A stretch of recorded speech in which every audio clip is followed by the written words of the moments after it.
আলু দিয়ে ভাইরাল সিঙ্গারা ফাইনালি আজকে আমিও বানিয়ে ফেললাম। এটা দেখতে যেমন সুন্দর, খেতেও আমার কাছে খুবই ভালো লাগছে, তাই ভাবলাম তোমাদের সাথেও শেয়ার করি। শুধু আলু আর আটা দিয়ে তৈরি করা যায়, জিনিসগুলো দেখতেও কিন্তু খুবই সুন্দর, তাই না? বড় বড় সাইজের আলু নিয়ে নিলাম। আলুগুলোকে ভর্তা করতে হবে ফার্স্টে। আলু দিয়ে এই পর্যন্ত আমি অনেক ইউনিক রেসিপি ট্রাই করছি। আলু দিয়ে যে কোনো কিছু বানালেই খেতেও খুব মজা লাগে আর বানানোও খুব সহজ লাগে আমার কাছে। বড় বড় সাইজের আলু নিছি, আমি একটু বেশি করেই বানাবো আজকে। আলুগুলোকে সুন্দর করে কেটে ধুয়ে সিদ্ধ করতে বসিয়ে দিলাম। বিকালের নাস্তায় এরকম মজাদার কিছু আমরা সবাই চাই, আর বাড়িতে বানানো সবকিছু একটু বেশি মজা লাগে আমার কাছে। আলু সিদ্ধ করে তুলে নিয়ে এখন আমি ভর্তা বানিয়ে নিব সোজা কথায়। তবে পেঁয়াজ মরিচ তেল কিছুই দিব না। এখানে আমি লবণ দিলাম, একটু গোলমরিচের গুঁড়া দিলাম, শুকনা মরিচের গুঁড়া দিলাম, চিলি ফ্লেক্স দিলাম খানিকটা, আর তারপর দিয়ে দিলাম কর্নফ্লাওয়ার। কর্নফ্লাওয়ার চাইলে স্কিপ করতে পারো, তবে কর্নফ্লাওয়ার দিলে একটু বেশি ক্রিস্পি হয় এটা খেতে। আলু মাত্রই নামালাম, খুবই গরম, তাই আমি হাত দিয়ে ভর্তা করতে পারতেছি না। একটু সময় নিয়ে সুন্দরভাবে আলু ভর্তা বানিয়ে ফেললাম। আর এখন এদিকে একটা বাটির মধ্যে আমি নিয়ে নিলাম বেশ খানিকটা আটা, তার মধ্যে লবণ দিলাম, খানিকটা সয়াবিন তেল দিলাম, আর এখন ভালোভাবে মিক্স করে নিচ্ছি।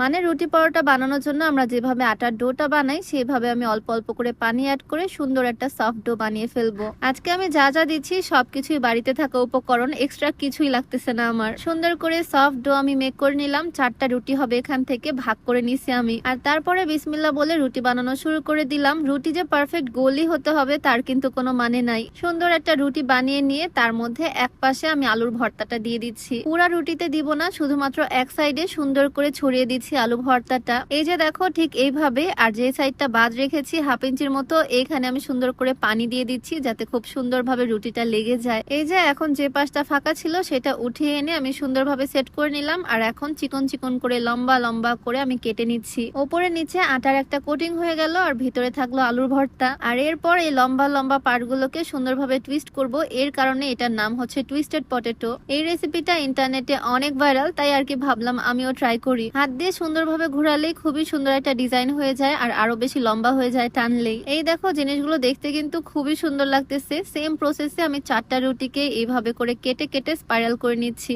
এখন জাস্ট এগুলোকে ভেজে ফেলার পালা। ভিডিওর মাঝে তোমাদেরকে একটু বলতে চাই, অনেক ভিডিওতে আমি এই স্লিমিং টিটা তোমাদেরকে দেখাই। এইটা আমি নেই beauty by Lim Facebook page থেকে। এইটা খেলে তোমার ওজন তো কমবেই, সাথে গ্যাস্ট্রিকের সমস্যাটাও দূর হবে। পেজটা আমি ডেসক্রিপশনে মেনশন করে দিব, নাম্বারটাও স্ক্রিনে দিয়ে দেওয়া থাকবে। যাই হোক, আমি সবগুলো রুটি সুন্দর করে বেলে সেম প্রসেসে এইভাবে টুইস্ট করে নিছি। আর এখন শুধু ভেজে ফেলবো। একটা ফ্রাইং প্যান নিয়ে বেশ খানিকটা তেল দিয়ে দিলাম। তেল যদিও ওয়েস্ট হবে না, এই তেল পরে আমি তরকারিতেও কাজে লাগাতে পারবো। আর হিটটা আমি বেশি রাখিনি, একদম লো হিটেই সুন্দর করে ভেজে নিব। প্যানে দেওয়ার পর আস্তে আস্তে কালারটা চেঞ্জ হয়ে আসবে, আর জিনিসটা ক্রিস্পি হবে কিন্তু অনেক। ভাজার পরে দেখতেও সুন্দর লাগবে, খেতেও অনেক মজা হবে। এই যে দেখো ভাজার পরে ফাইনাল লুক। জিনিসগুলো দেখতে কিন্তু দারুণ লাগতেছে, তাই না? মেহমানদের সামনে দিলেও অনেক ভালো লাগবে। বাসায় টিস্যু খুঁজে পাইনি, যেহেতু তেলের জিনিস, নিচে একটা টিস্যু থাকলে আরো ভালো হতো। আজকে আমি সবার জন্য বানাচ্ছি, তাই একদম বেশি করে বানাচ্ছি। আলু ভর্তা যদিও একটু বেঁচে গেছে, তবে কোনো সমস্যা নাই। আলু দিয়ে আমি অনেক রকমের রেসিপি বানাতে পারি। সন্ধ্যায় অন্য কিছু বানিয়ে ফেলবো। 4টা রুটি দিয়ে দেখো কতগুলো স্ন্যাক্স হয়েছে। আমার টুইস্টেড সিঙ্গারা গুলো কিন্তু একদম রেডি, এখন শুধু টেস্ট করার পালা। আর হ্যাঁ, আজকে আমি যে সুন্দর শাড়িটা পরে আছি এইটার সাথে কিন্তু ম্যাচিং পাঞ্জাবিও আছে, মানে এটা হচ্ছে একটা কাপল সেট। এইরকম সুন্দর সুন্দর কাপল সেট তোমরা ফাল্গুন ফেসবুক পেজ থেকে পেয়ে যাবা। পেজটা আমি ডেসক্রিপশনে মেনশন করে দিব।